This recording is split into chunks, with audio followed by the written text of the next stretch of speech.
السلام عليكم ورحمة الله وبركاته. ازيكم يا حبايبي، عاملين ايه؟ يا رب تكونوا بخير وبأفضل حال يا رب. قبل ما نبدأ الفيديو اذكروا الله وصلوا على الرسول. اللهم صل وسلم وبارك عليك يا حبيبي يا رسول الله. طبعا دي الفراخ البلدي بتاعتنا اللي مربينها مع بعض من اول يوم. النهاردة اليوم ال13 ما شاء الله. النوع بلدي مشعر، جايبينه طبعا للبيض. طبعا لو عاوزة تربي الفراخ للبيض يستحسن تجيبها عمر يوم. صدقيني اما تجيبها عمر يوم وتأسسها على ايدك وتربيها على ايدك من اول يوم هتبقى عارفة ان الفراخ متأسسة صح، وتديها المكونات اللي تخليها تبيض معاكي بدري، ويعني تديكي انتاج حلو، وكمان برضو تقدري تحميها من الامراض والبكتيريا والفيروسات اللي في المكان. اهم حاجة لتربية الفراخ نظافة المكان، نظف المكان كويس، طهريه بجير باستمرار، هتكون الدورة معاكي ماشية زي الفل.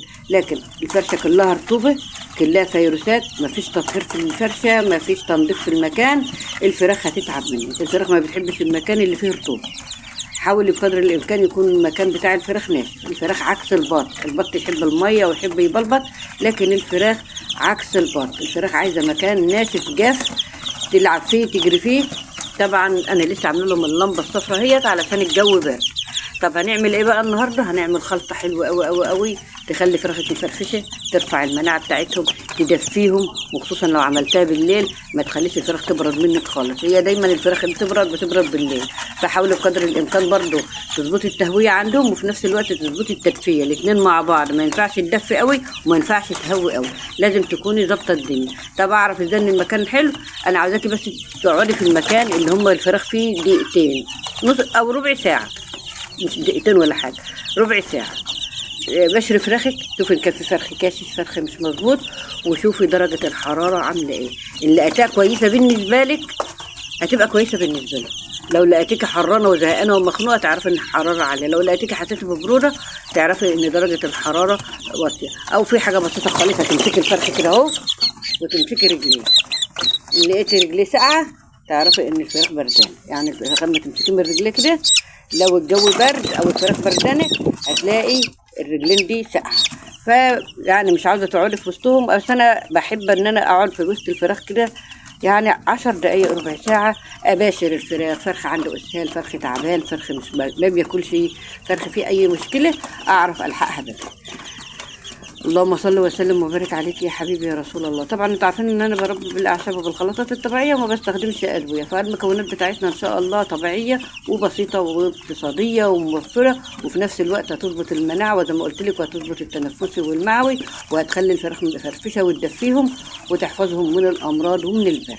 يلا حطي لي كده بايديك الحلوه وصلي على النبي وتعالي نحضر الخلطه.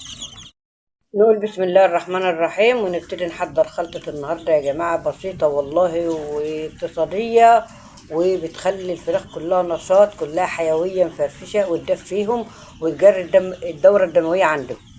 معانا أول حاجة، طبعا احنا شغالين على كيلو علف، بادي تركيز 23. معانا نص معلقة من الجنزبيل،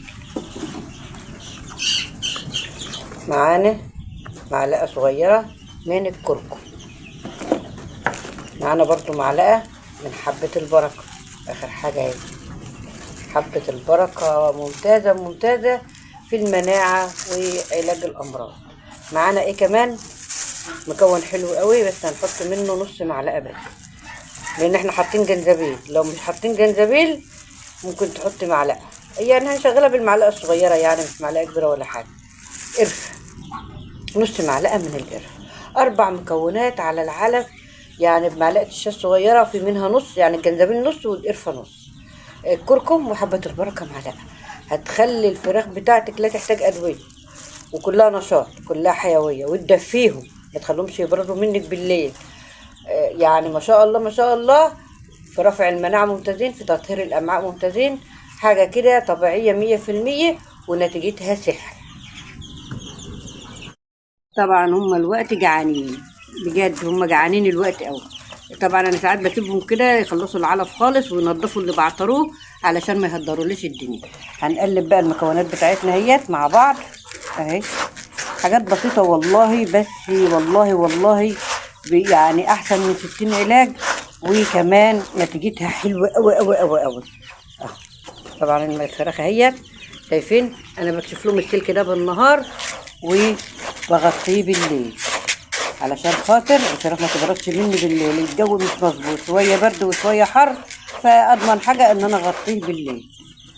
نقلب بقى الخلطه بتاعتنا كويس، انا عايزاك تقلبها كويس علشان خاطر يوصلوا كل حاجه. بقى نحط لهم العلب بتاعهم.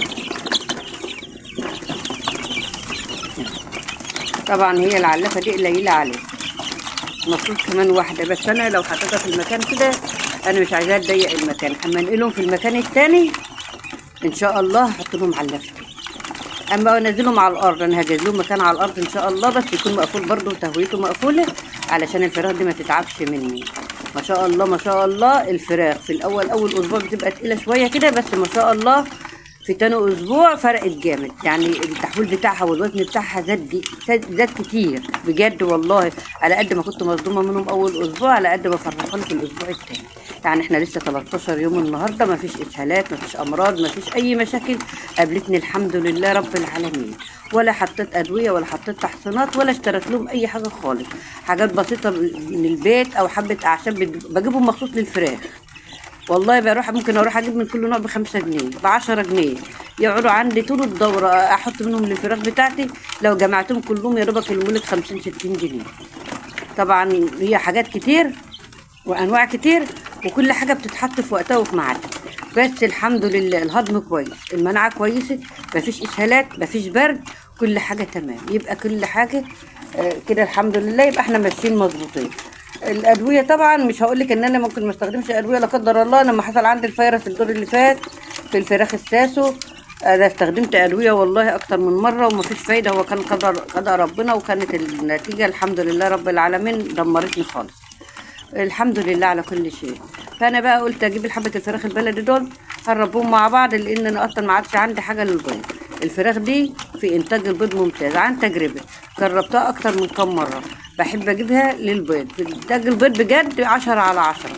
وفي نفس الوقت الفرخه بتاعتها او الديك بتاعها بيبقى شايل وزن حلو، تعرفي تذبحي منه وتعرفي تاكلي منه.